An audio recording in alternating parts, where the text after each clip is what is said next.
రాజ్ తరుణ్‌కి తనకున్నటువంటి బంధం గురించి ఆమె ఇలా మాట్లాడిందనే విషయం ఎట్లా అది దానికేమైనా ప్రూఫ్ అదిగో అది మీకు వినిపిస్తా. ఈ విషయాలు మీకు తెలియదు. అది గుంటూరులో అమ్మాయి రేప్ కేసు పెట్టింది అబ్బాయి మీద, సాయి అనే అబ్బాయి మీద.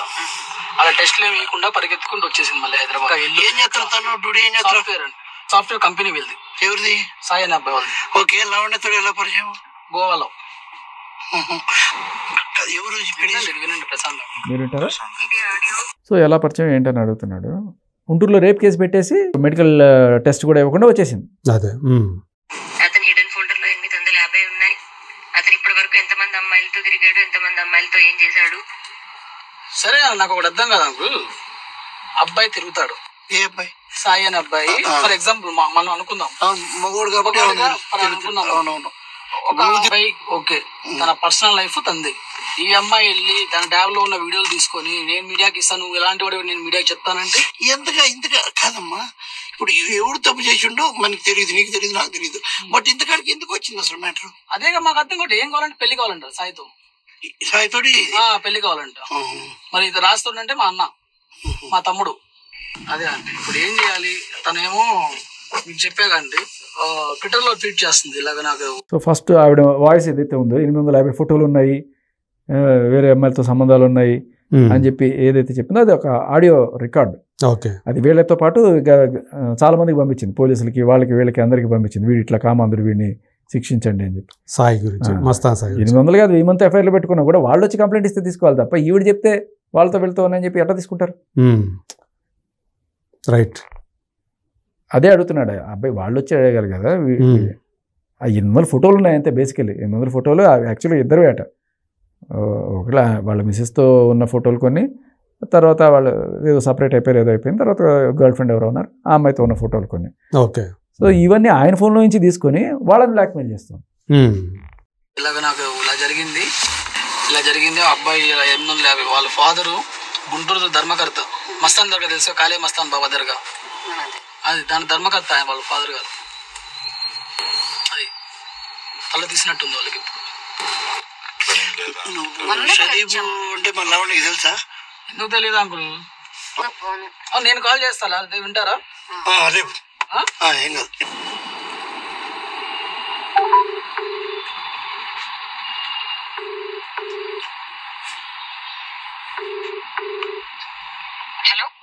Hello hello Anvika.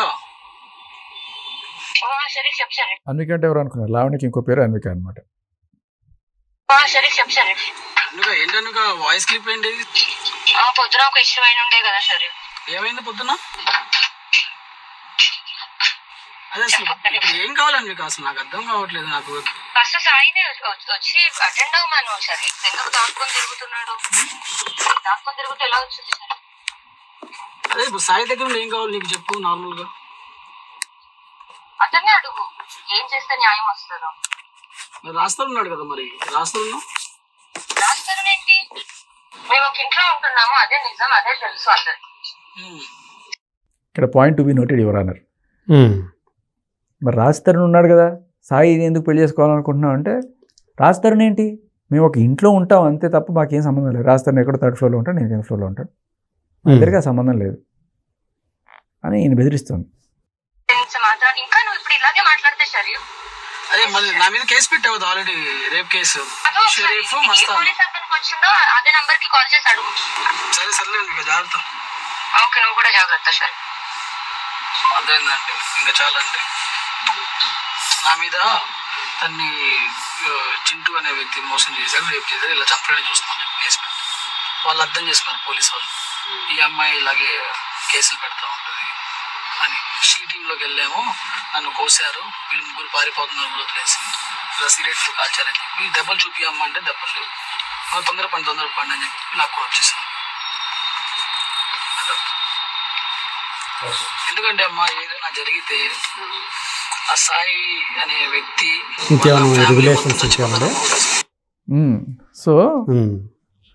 సో ఇక్కడ అంటే ఇక్కడ వచ్చేటప్పటికి మళ్ళీ రాజ్ తరుణ్ ఏంటి అసలు అంటే అదే ఒక ఇంట్లో ఉంటున్నాం. వీళ్ళు ఎందుకు వచ్చారంటే, అమ్మ మీరైనా వచ్చి పోలీసుల ముందుకు వచ్చి ఈ అమ్మాయికి సాయికి ఇదేం లేదు, రాజ్ తరుణ్తో ఉంటుంది ఈ అమ్మాయిని మీరు చెప్తే అక్కడ కేసు ఇదైపోతుంది అని వీళ్ళ సైడ్ నుంచి వీళ్ళు డిఫెండ్ చేసుకోవడానికి అడిగితే వీళ్ళు ఏమన్నా మేమేం చేయగలము, అది మమ్మల్ని చంపేస్తుంది మేము ఏమన్నా చెప్పినా కూడాను. అయినా మేము వాళ్ళ అమ్మ నాన్న మేము ఒకసారి కలిసినప్పుడు పెళ్లి చేసుకోమని అడిగాము వీళ్ళని, నేను చేసుకోను అంది ఈఎంఐ అందంట.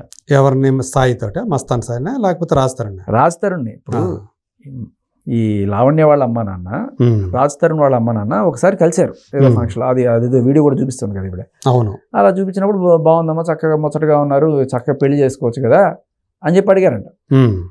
అడిగినప్పుడు ఈవిడ చెప్పిన మాట నేను పెళ్లి చేసుకోను అని ఈవిడ అన్నమాట వాళ్ళ అమ్మ చెప్పిన మాట ఉంది, ఇదే రికార్డులు. ఓకే, వాళ్ళ అమ్మ చెప్పింది. సో ఇంతకు మించి సాక్ష్యం ఏంటి? లావణ్య వాళ్ళ అమ్మే చెప్పింది. సో రాజ్ తరుణ్తో ఉన్నా కూడా రిలేషన్లో కూడా ఆవిడకి పెళ్లి చేసుకునే ఉద్దేశం లేదు. ఓకే, మస్తాన్ సాయితో అప్పుడే స్టార్ట్ అయినా కూడా మస్తాన్ సాయిని పెళ్లి చేసుకునే ఉద్దేశం ఉంది ఈవిడికి. ఎంతవరకు వెళ్ళిపోయింది? మస్తాన్ సాయికి పెళ్ళయి పిల్లలు ఉన్నా కూడా వాళ్ళని వదిలించి, సరే మస్తాన్ సాయికి భార్యతో ఏదో కొంచెం మనస్పర్ధలు ఉండే, ఏదో దూరంగా ఉన్నారు. మస్తాన్ సాయికి అప్పట్లో వేరే గర్ల్ ఫ్రెండ్ ఉండింది.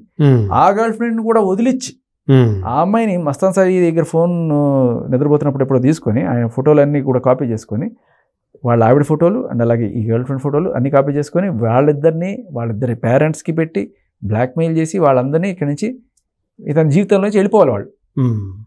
ఈమెతోనే ఉండాలి, రోజు వచ్చి ఈవిడతో కాపురం చేయకపోతే బ్లాక్మెయిల్ అంట. కాపురం చేయాలి, రోజు వచ్చి మస్తాన్ సాయి ఏదేదో అటెండెన్స్ ఇప్పించుకున్నట్టు వచ్చి కాపురం చేయకపోతే వాళ్ళ నాన్నకు ఫోన్లు వెళ్ళిపోతాయంట. ఫోన్లు వెళ్ళిపోయి అంటే దీంట్లో షరీఫ్ చెప్తున్నమాట, ఓకే, ఫోన్లు చేసి మీ దర్గా ముందు ఈ ఫోటోలన్నీ బయట పెడతా, మీ పరువు పజార్కి ఇరుస్తా, మీ దర్గా ముయిపించేస్తా అని వాళ్ళ ఫాదర్ని కూడా బెదిరించింది.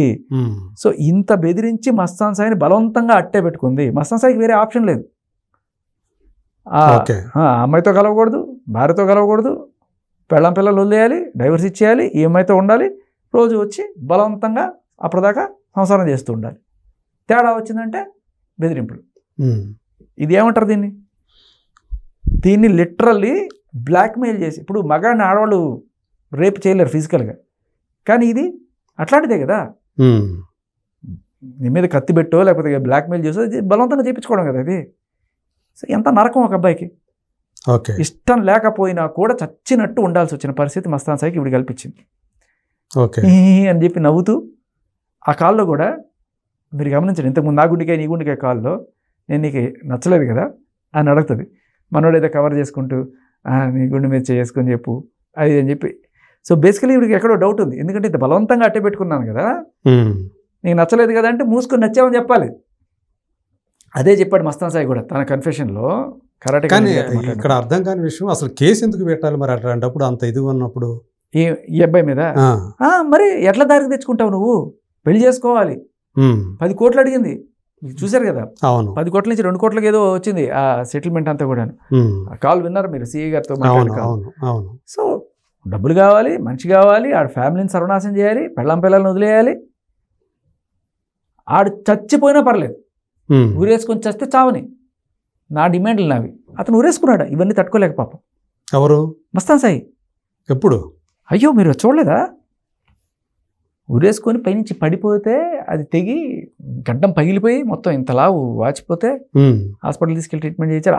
ఆ ఊరేసుకునే టైంలో కూడా లాస్ట్ ఏదో మెసేజ్ పెట్టాడు ఈ అమ్మాయికి అలాగే చింటూకి, వీళ్ళందరూ ఇది కాబట్టి బ్యాచ్లో ఉన్న వాళ్ళకి, బాయ్ నేను తెలుసో తెలియకో నా జీవితంలో ఇట్లా నోట్ కూడా ఉంది, మీరు చదవలేదు అది? అంటే తప్పు చేశాను అంటే నా వల్ల ఒక తప్పు జరిగింది అన్నట్టుగానా? తప్పు జరిగిందని కాదు, ఏదో నేను డీజే నేర్చుకుంటుంది, ఒక మంచి మ్యూజిక్ ప్లాట్ఫామ్ మీద ఏదో తీసుకొద్దామని చెప్పి అలా పరిచయం చేసుకుంటే నా జీవితంలోకి చిల్లర వాళ్ళందరినీ కూడా తీసుకొచ్చి నా జీవితాన్ని ఇట్లా చేసింది. నా కొడుకు భవిష్యత్తు ఏమైపోతుందో నాకు అర్థం కావట్లేదు, ఇవాళ తలెత్తుకునే పరిస్థితి లేదు, గుంటూరు అంతా నన్ను ఒక రేపిస్ట్ లాగా చూస్తున్నారు, మా ఫ్యామిలీలో పరుగు పోయింది, మా ఇంట్లో పరుగు పోయింది, నాకు ఇంకా ఏం బతికి నేనేం సాధించాలి అని చెప్పి అన్నీ చెప్పి ఊరేసుకున్నాడు. అది మెసేజ్ పెట్టేటప్పటికి వీళ్ళు ఫోన్ చేశారు వెంటనే, సాయి ఎక్కడున్నావు సాయి అంటే వాడు ఇంకా ఫోన్ అప్పుడు పెట్టేసి పక్కన పెట్టేశాడు, వీడియో ఆన్ చేసాడు ఏదో మొత్తానికి. అరుస్తున్నాడు, ఏం లేదు, సౌండ్లు వినబడుతున్నా వస్తుంది, దబ్బని పడ్డాడు, పగిలిపోయింది. ఇంకా అప్పుడు కూడా ఇంత జరుగుతున్నా కూడా నేను వచ్చానని చెప్పు, నేను బయట ఉన్నానని చెప్పు అంటుంది తప్ప ఆపు సాయి ఇంకా నేను ఇదేం అతను కాపాడే ప్రయత్నం ఏం చేయలేదు. మీరు అది వినిపిస్తా మీకు, వినండి. ఎంత అసలు ఆ కాన్వర్జేషన్ వింటేనే పాపం. సో ఆల్రెడీ ఇలాంటి పని చేసి, ఇది ఎప్పుడు జరిగింది అసలు? 2023 మేబీ ఏప్రిల్ కేసు పెట్టిన తర్వాత. కేసు పెట్టిన తర్వాత ఇంకా కేసు పెడితే ఊళ్ళో పరుగు పోయి ఈయన ఒక రేపిస్ట్ లాగా అక్కడక్కడ న్యూస్లో అవన్నీ కూడా వేస్తే, దానికి తోడు పోలీసులు అందరూ ఏదో దొంగను ఎత్తుకుతున్నట్టయితే అక్కడెక్కడ తప్పించుకుని తిరిగి ఆఖరికి ప్లాట్ఫామ్ల మీద కూడా పడుకునే స్టేజ్కి వెళ్ళిపోయి, ఏంటి నా బతుకు ఇంత దరిద్రంగా అయిపోయింది అని చెప్పి తట్టుకోలేక, ఆ హ్యూమిలియేషన్ తట్టుకోలేక అతను ఆత్మహత్య చేసుకోవడానికి ట్రై చేశాడు. అదృష్టవశాత్తు బతికాడు. మరి ఇప్పుడు మొన్న పోలీసులు అరెస్ట్ చేసినప్పుడు అతను వరలక్ష్మి టిఫిన్ సెంటర్ డ్రగ్ కేసులో యాక్చువల్గా అసలు వాళ్ళకి డ్రగ్స్ సప్లై చేసిందే ఎందుకు వచ్చిందే? అస్సలు కాదు. ఎందుకంటే అది ఎవరో ఊరికే స్పెక్యులేట్ చేసిందేనా ఊరికే? A11 A12 ఇప్పుడు జనరల్గా నేను చెప్తున్నా కదా, A1 A2 A3 A4 వీళ్ళు మెయిన్ కాదు చూస్తే. దాంట్లో వీళ్ళ పేరు లేదు, దాంట్లో లావణ్య పేరు కూడా లేదు. అప్పుడు వీళ్ళని జస్ట్ ఓన్లీ కన్జ్యూమర్స్గా, అంటే డ్రగ్స్ తీసుకున్నారు మీరు, అవును, సో డ్రగ్స్ ఒక వార్నింగ్ లాగా అది ఫస్ట్. దాంట్లో ఈయనగా సప్లై చేసిన. ఈయనకి ఫస్ట్ పాయింట్ ఏంటంటే, ఈయన ఉన్న 100 కోట్ల ఆస్తికి ఈయన సప్లై చేయాల్సిన కర్మ ఉండదు ఈయనకి. పెడ్లర్ కాదు ఈయన కన్జ్యూమర్గానే. ఒకవేళ ఎక్కువ తీసుకున్నా కూడా ఈయన ఏంటి వీళ్ళందరికీ పంచడానికి ఈ బ్యాచ్ ఎవరైతే ఉందో, ఈ లావణ్య ఇంకా వీళ్ళు ఉన్నారు కదా తదితరులు, సో వీళ్ళు కలిసి ఆ రోజు జరిగిందంతా ఇది ఇప్పుడు దాకా అతన్ని అదుపులో తీసుకున్న తర్వాత జరిగిందంతా ఒక హైదరాబాద్ తీసుకున్నది వేరే కేసులో, వరలక్ష్మి కేసులో. అది ఎప్పుడో అప్పుడు ఆయన పిలిచారు, వార్నింగ్ ఏదో ఇచ్చారు, అయింది. బట్ అదే టైంలో ఈ లావణ్యని పిలిస్తే వెళ్ళాల, 2 సార్లు పిలిచినా వెళ్ళకుండా వాళ్ళనే తిట్టి ఏదంతా చేస్తే, అప్పుడు నిఘా వేసినప్పుడు నెక్స్ట్ టైం ఆవిడ ఎక్కడ దొరుకుతుందా అని చెప్పి చూసినప్పుడు ఆ ఢిల్లీ నుంచి సికింద్రాబాద్ వస్తున్న రైల్వే స్టేషన్లో పట్టుకున్నారు కదా. అదే అప్పుడు ఆవిడ బ్యాగ్లో మామూలుగా దీనికోసం పట్టుకుంటే దాంట్లో మెత్త కూడా దొరికింది, ఇంకా రెడీగా అనుమానిస్తున్నారు. At the same time proof కూడా దొరికింది. అందుకని ఇంకా నన్ను అసలు ఎప్పుడు పోలీసులు మొన్న ఇటీవల మీడియాలో మాట్లాడినప్పుడు కూడా నేను అసలు ఎప్పుడు తీసుకోలేదు, నేను అమ్మలేదు అని చెప్పేసి గట్టిగా చెప్తున్నారు. ఆమె అమ్మలేదు అనే, అమ్మిందో అమ్మలేదో నేను చెప్పలేను, కానీ ఆవిడ దగ్గర డ్రగ్స్ దొరికినాయి. ఆవిడ బలవంతంగా నాకు ఇచ్చిందని ప్రీతి చెప్పింది. ఆవిడ భాగవతం మనకి ఆ ఇంట్లో పనిచేసిన పనతను కూడా చెప్పాడు. అండ్ తర్వాత మస్తాన్ సాయి కూడా దాన్ని ధృవీకరిస్తూ ఆవిడ తీసుకుంటుందని చెప్పాడు. ఇంజక్షన్లు కూడా తెప్పించుకున్నవి, అవన్నీ కూడా ఇవన్నీ కూడా ఉన్నాయి. ఇవన్నీ మన కళ్ళ ముందు కనపడుతున్న సాక్షి. కావాలంటే అప్పుడు నేను టెస్ట్ చేసుకోవచ్చు. దయచేసి ఆ పని చేయండి సార్. ఎవరైనా సరే నేను చెప్తున్నాను కదా, ఎవరైనా సరే స్వచ్ఛందంగా ఆవిడ కూర్చోబెట్టి ట్రస్ట్ చేయించండి. ఓకే, అది నేను అనేది. సో కానీ అది మాత్రం చేయట్లేదు. అది ఎందుకు చేయట్లేదు? ఇన్ని జరుగుతున్నా కానీ, ఇన్ని కేసులు అవుతున్నా కానీ, ఈవెన్ ఆ మీద కేసు పెట్టినప్పుడు కూడా చేయలేదు అంటున్నారు కదా. ఎందుకు చేయలేదు? ఇదే డౌట్ తావిచ్చేది కదా. సో ముందుగానే ఎస్కేప్ ప్లాన్ చేశారా? తప్పించుకోవడానికి సోర్స్ ఉండదు, లిటరల్లీ రెడ్ హ్యాండెడ్గా దొరికింది అని చెప్తే, ఎవరో పోలీసులు ఎవరో కంప్లైంట్ ఇచ్చినట్టే వచ్చి నన్ను పట్టుకుపోయారని చెప్పేసి చెప్తున్నారు కదా. ఆవిడ చెప్పడానికి ఏమో సార్, మన క్లియర్ కట్గా ఆ వీడియోలో ఓపెన్ చేయమ్మా బ్యాగ్ అంటే ఓపెన్ చేయట్లేదు కదా ఆవిడ. ఎందుకు ఓపెన్ చేయట్లేదు? లోపల ఏమి తప్పు లేకపోతే that it self is a clear suspicion. And Delhi నుంచి తీసుకొస్తున్నట్టుగా మనకు తెలుస్తుంది. ఇదే ఢిల్లీ నుంచి మొన్న రీసెంట్గా ఈ సుబాని హోటల్ నుంచి ఎవరైతే వెళ్ళారో వాళ్ళు కూడా ఢిల్లీ నుంచి పట్టుకొచ్చారు కదా. ఆ అడ్రస్ ఈవిడ ఎందుకు ఇచ్చుండకూడదు? ఈవిడ కూడా ఢిల్లీ నుంచే తెచ్చింది కదా. ఆ అడ్రస్ ఈవిడ మస్తాన్ సాయికి ఇస్తే మస్తాన్ సాయి వాళ్ళకి ఇచ్చాడేమో. ఆ కోణంలో కూడా పోలీసులు దర్యాప్తు చేయాలి కదా. మొత్తానికి గోవాలో ఏదో జరుగుతున్నట్టు జరిగింది అన్నట్టుగా, అంటే నేను డీజే కోసం వెళ్ళానని చెప్పేసి ఆమె ఏదైతే రివీల్ చేశారో, అసలు అక్కడ ఏదో ఒక ముడిలాగా ఉంది అని అనిపిస్తోంది. ఆ గోవాలో ఓపెన్ సీక్రెట్ అందరికీ తెలిసిందే. గోవాలో చాక్లెట్లు బిస్కెట్ లాగా దొరుకుతాయంట. సో వీళ్ళు అక్కడ పార్టీలో కన్జ్యూమ్ చేస్తుంటారు డౌట్. ఆవిడ అది కూడా ఒప్పుకుంది. ఇప్పుడు బుకాయిస్తుంది కానీ ఫస్ట్లో ఇంటర్వ్యూస్లో, కొన్ని ఇంటర్వ్యూస్లో ఆవిడ చెప్పింది, నాకు ఇప్పుడు మానేశానండి, అప్పట్లో గోవాకి వెళ్ళినప్పుడు పార్టీ కల్చర్ అంతా ఉండే, ఇప్పుడు మానేశానండి అని చెప్పిన ఇంటర్వ్యూ ఉంది. ఇక సాక్షి నేను కావాలంటే పంపిస్తా. సో ఇప్పుడు ఈ ఇష్యూ 45 రోజులు ఊరికైనా పెడతారు సార్ చెంచల్గూడ జైల్లో. 45 రోజులు ఒక ఆడపిల్లని, ఎంత స్ట్రాంగ్ ఎవిడెన్స్ లేకపోతే. అవును, ఆ ఎవిడెన్స్ ఏం లేకుండానే పెట్టారని చెప్తుంది కదా ఆమె. ఎట్లా పెడతారు సార్? ఇప్పుడు ఒకవేళ అది అంటే నిజమైతే, ఆమెకి అంటే ఇప్పుడు ఆవిడ నిజమైతే ఆవిడ ఫైట్ చేయాల్సింది రాజ్ తరుణ్ మీదో మస్తాన్ సాయి మీదో కాదు, పోలీసుల మీద. నన్ను ఎందుకు అలా ఇచ్చేస్తారు, ఏది నా సాక్ష్యాలు లేకుండా నన్ను ఇలా ఎలా ఇరికిస్తారు, వాళ్ళు ఉద్యోగాలు పోవా? ఒక ఆడపిల్లని, అమాయకమైన ఆడపిల్లని అన్ని రోజులు పెట్టావంటే తప్పు కదా. ఓకే, మరి ఎందుకు అక్కడ ఆ రకంగా ఎందుకు ఫైట్ చేయట్లేదు? అవును, అది సీరియస్ ఇష్యూ కదా. అది ఒక మరి అమ్మాయి మీద అట్లాంటిది ఇప్పుడు దారిలో పోయి ఒక అమ్మాయిని తీసుకొచ్చి ఇట్లా పెట్టేస్తారా కేసు?